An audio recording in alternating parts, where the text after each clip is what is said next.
रूबरू करवा देते हैं। आपको बता दें कि हरियाणा के पूर्व मंत्री चौधरी जगदीश नेहरा का निधन हो गया है। तो बड़ी खबर आपको बता दें, पिछले कई दिनों से इनका स्वास्थ्य खराब चल रहा था और दोपहर 4 बजे गांव बागसर में इनका अंतिम संस्कार होगा और 2 दिन बाद ही इनकी पौत्री की शादी थी। तो हरियाणा के पूर्व मंत्री चौधरी जगदीश नेहरा का निधन हो गया है। पिछले कई दिनों से ये बीमार चल रहे थे और आज शाम को ही 4 बजे की अगर बात की जाए तो इनका अंतिम संस्कार किया जाएगा। गांव बागसर में इनका अंतिम संस्कार होगा। 2 दिन बाद ही इनकी पौत्री की शादी भी होनी थी।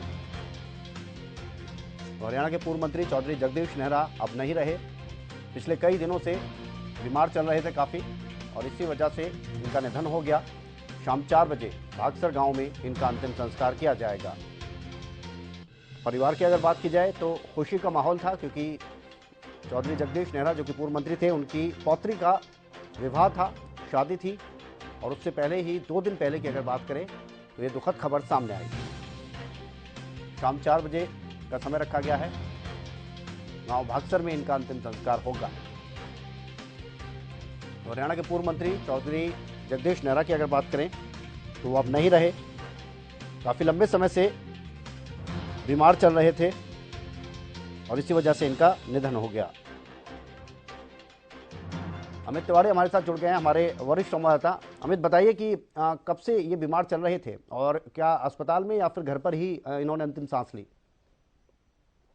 बात करें तो जगदीश नेहरा पूर्व मंत्री रहे हरियाणा में। उन्हें मौका मिला हरियाणा में अपनी जो लंबे समय तक उन्होंने सियासत की और पिछले दिनों से वे बीमार थे। करीब 15 दिनों से वे बीमार थे और हिसार के किसी निजी अस्पताल में दाखिल थे और वहीं उपचाराधीन थे। पिछले वर्ष उनके पुत्र जो युवा नेता हैं कांग्रेस के सुरेंद्र सिंह नेहरा, उनका भी निधन हो गया था।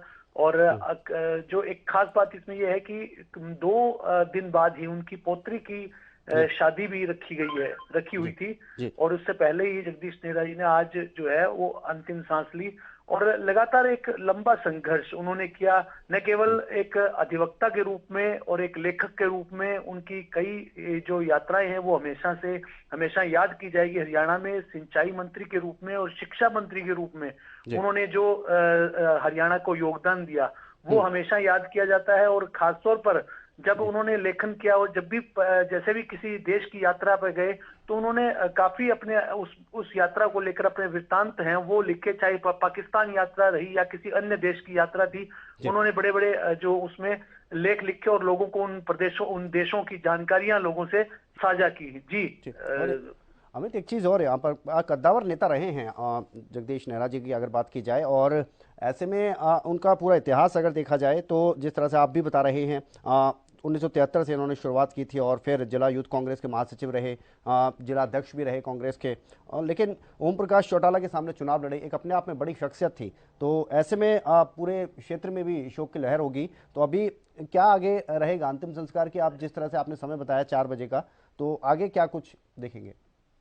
जी बिल्कुल विनय, एक लंबा राजनीतिक जीवन और संघर्ष भरा और बड़े बड़े दिग्गजों को टक्कर देना और उनके साथ एक तरह से राजनीतिक युद्ध लड़ना, तो एक ये खास बात जो जगदीश नेहरा के जीवन में रही। और आज उनका अंतिम संस्कार उनके गांव भागसर में उन्हीं के फार्म हाउस में वहां किया जाएगा और काफी गमगीन माहौल है। जो उनसे जुड़े हुए थे लोग और लगातार खासतौर पर मीडिया जो कर्मी थे उनसे विशेष उनका लगाव रहता था, क्योंकि वे लगातार उनके सामने अपनी जो मुद्दे लेकर आते रहते थे और खासतौर पर उनसे बड़ी चर्चा उनके साथ रहती थी। और इस प्रकार का एक, क्योंकि उन्होंने मीडिया को लेकर शिक्षा भी हासिल की, जनसंचार और पत्रकारिता में उन्होंने मास्टर डिग्री हासिल की और एक तरह से पूरा जो जीवन राजनीति के साथ साथ सामाजिक जीवन में भी और दूसरे आंदोलनों में उनकी बड़ी भागीदारी रही। खासतौर पर कांग्रेस के दिग्गज नेता थे और लगातार वे चाहे इंदिरा गांधी की बात करें उनके साथ भी उन्होंने काम किया, राजीव गांधी के साथ भी, और हरियाणा में सरकार के दौरान भी उनको